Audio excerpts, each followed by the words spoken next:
Hello everybody, welcome to the next episode of Crowd Resilience TV. Here is your host Maria Hubmer-Mogg, and today my guest is Glen Young from Bright Light News, Canada. Thank you, Glen, for joining me. Thank you so much for having me, and thanks so much for this incredible conference. The work that you put together is unbelievable for this amazing event. Thank you so much. It's so great that we all see us during these Better Way conference days. Yeah. And, as part of media, a free journalist, I said something to you last night that I really want the audience to know.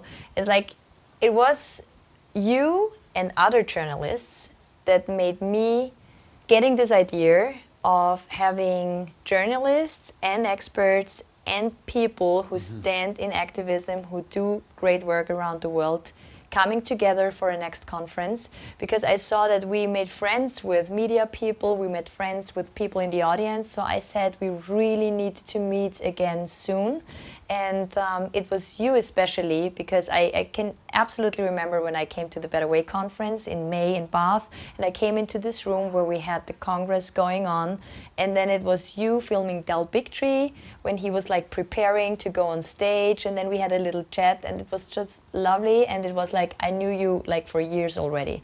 And your kindness and your friendliness and also your bravery and standing up and speaking out for your children, for your kid in this case, and for the future of so many others is just inspiring. And thank you so much for the work that you're doing. No, absolutely, and thanks. And because it's so brilliant that you put this together, because in my mind, the doctors have done so much work, but the data has been falling on deaf ears because of the fear.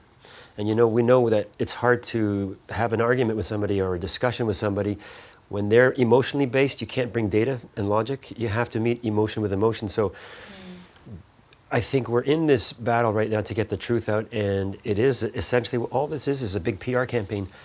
Dr. Henri Code at the Better Way conference said if the mainstream media told the truth for 24 hours, COVID would be done. Yeah. Right? And so I think it's so great that you're acknowledging and putting the independent media in the spotlight, because that's what we need. Because mainstream media is such a juggernaut. It's like a hurricane speaking. Yes. And there's so much great independent media out there, people that are putting their lives on hold to get the truth out there, but they're just like little whispers dying off in the wind. And now you've put them together. At least we have now a gentle breeze against that big hurricane, but this breeze will grow. So it's amazing what you've done. Yeah, there's a saying in German, and I will say it in German and then try to translate it properly. It says, alleine sind wir Töne, gemeinsam sind wir ein Lied. And that means like, alone we're just a note for music, like a tone, yeah.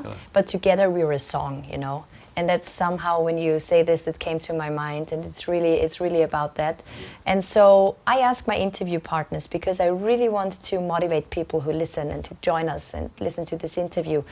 What exactly is like your motivation, and what makes you so resilient in this time? You know what? I think it's something that I'm observing that is a common trait with everybody here.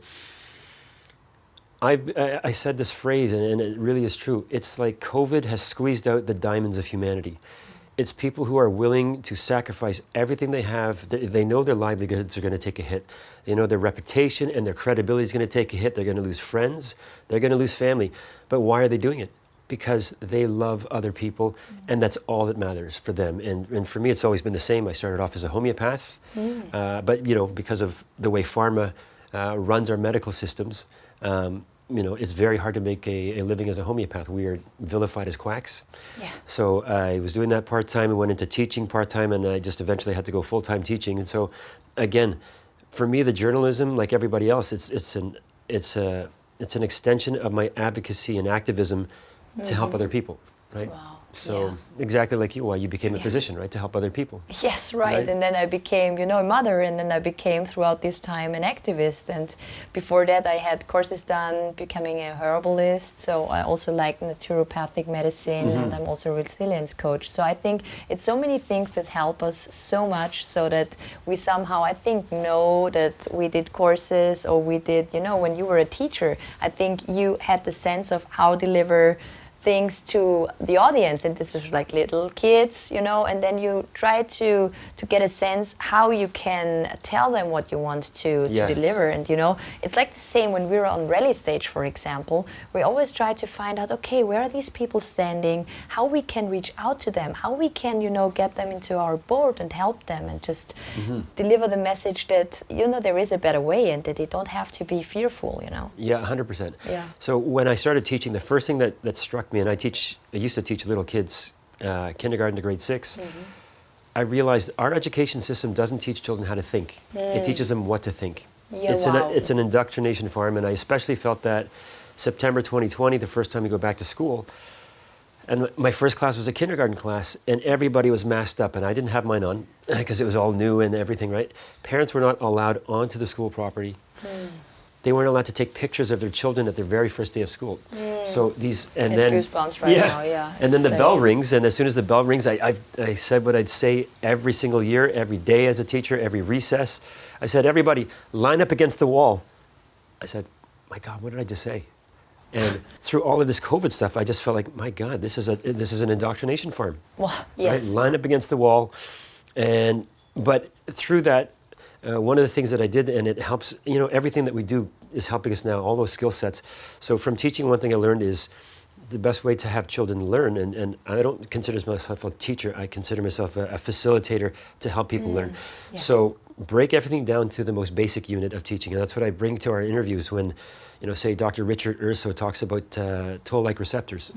I will somehow try to put in a graphic or an animation to explain that so that people are able to follow along in this. And this is what's beautiful today. Dr. Ryan Cole spoke, and during his presentation, as well as Sukrit Bhakti, I love how both of them broke down the science in ways that the layperson could understand. And he came later and said hello, and I said, listen, he goes, how was it? I said, it was incredible. What you did right there was you just taught anatomy, physiology, and pathology in 20 minutes so that everybody could understand this complex phenomenon of what's happening with the vaccine injuries. So it's incredible. So. Yeah, it's just drawing everybody's skills out and making, you know, and I was also saying, the beautiful thing also that I'm noticing is it's almost like there is now an enlightenment period happening because the mainstream media, the leaders, the elites have dumbed people down so much, right?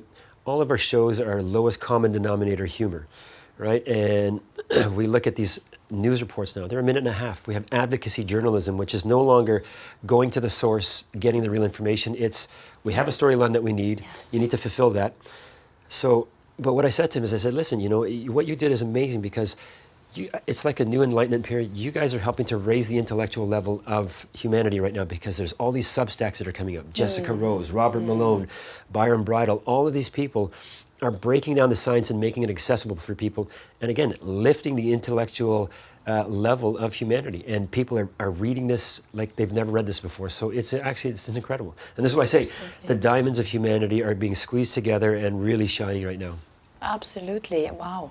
So strong words here. And so for you personally, if you want to talk about that, like your family situation, you're a father as well. So, you know, how do you feel being a father in this time?